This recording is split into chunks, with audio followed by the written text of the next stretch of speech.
আসসালামু আলাইকুম। হঠাৎ চাকরি চলে গেলেই একটা দিশেহারা পরিস্থিতির মধ্যে পড়তে হয়। তাই আজকে আমরা কথা বলবো, হঠাৎ চাকরি চলে গেলে আপনি কি করবেন? এবং এই কঠিন পরিস্থিতিতে আপনি কিভাবে ঘুরে দাঁড়াবেন? তো চলুন শুরু করা যাক। শুরু করার আগে সবাইকে একটা অনুরোধ করব, আপনি কোন সেক্টরের চাকরিতে যুক্ত আছেন কমেন্টস করে জানাবেন প্লিজ। হঠাৎ একদিন আপনি অফিসে গেলেন আর গিয়েই দেখলেন আপনার চাকরিটা নেই।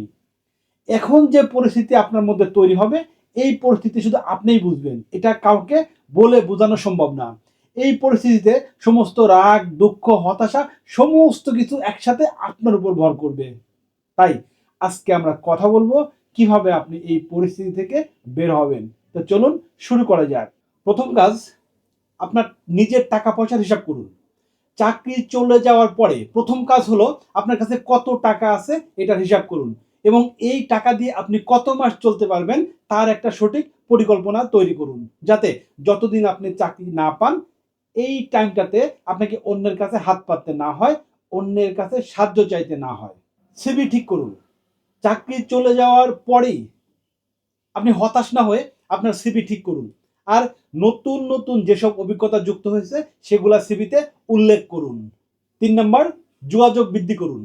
আপনার হঠাৎ যদি চাকরি চলে যায় তাহলে আপনি চাকরি পাওয়ার জন্য যোগাযোগ বৃদ্ধি করুন। বিভিন্ন মানুষের সাথে যোগাযোগ বৃদ্ধি করুন, বিভিন্ন প্রতিষ্ঠানের সাথে যোগাযোগ বৃদ্ধি করুন, পরিচিত যারা চাকরিজীবী তাদের সাথে যোগাযোগ বৃদ্ধি করুন এবং আপনার সমস্যাটা খুলে বলুন, যাতে আপনি খুব দ্রুত চাকরি পেতে পারেন। ৪ নাম্বার, নিজের উপর বিশ্বাস রাখুন।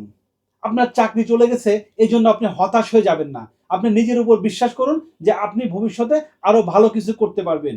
আপনি আরো কঠোর পরিশ্রম করার মাধ্যমে আরো উন্নতি করতে পারবেন। কিন্তু আপনি কখনোই নিজের উপর বিশ্বাস হারাবেন না। নিজের উপর বিশ্বাস রেখে আপনি নতুন চাকরি খোঁজা শুরু করুন।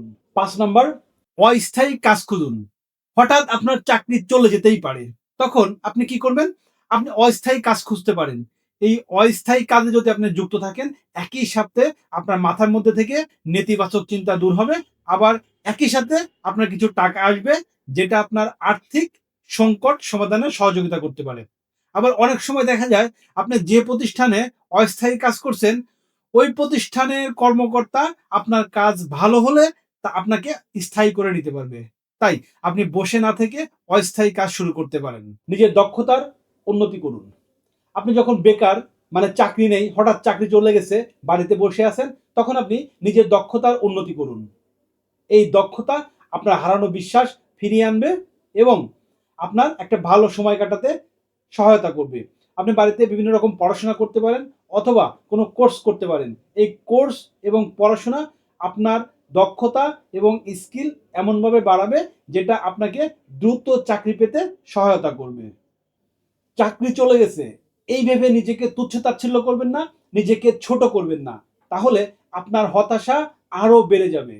আবার একটা বিষয় মনে রাখবেন, চাকরি চলে যাওয়ার বিষয়টি খুবই কাছের মানুষ ছাড়া অন্য কাউকেই বলবেন না। তাহলে দেখবেন অন্য মানুষকে যখন আপনি বলবেন, তারা এটাকে ফেসবুকে পোস্ট দেওয়া শুরু করবে যে আপনার চাকরি নেই, আপনি খুব খারাপ অবস্থার মধ্যে আছেন, ইত্যাদি ইত্যাদি। তাই চাকরি চলে যাওয়ার বিষয়টি সবসময় খুবই ক্লোজ মানুষ ছাড়া কারোর সাথে শেয়ার না করাই ভালো। মানুষের জীবনে উত্থান পতন থাকবেই, তাই চাকরি চলে যাওয়াতে হতাশ হবেন না। আবার এমনও হতে পারে যে এই চাকরি চলে যাওয়াতে আপনি এর চেয়ে ভালো চাকরি পাবেন, আল্লাহ তাআলা এটাই চায়। তাই আপনি রিজিকের চিন্তা করবেন না। রিজিক সব সময় আসে উপর থেকে, মানে রিজিকের ফয়সালা হয় উপর থেকে। তাই চাকরি চলে গেলে হতাশ ও দিশেহারা না হয়ে দৃঢ়তার সাথে পরিস্থিতি মোকাবেলা করুন।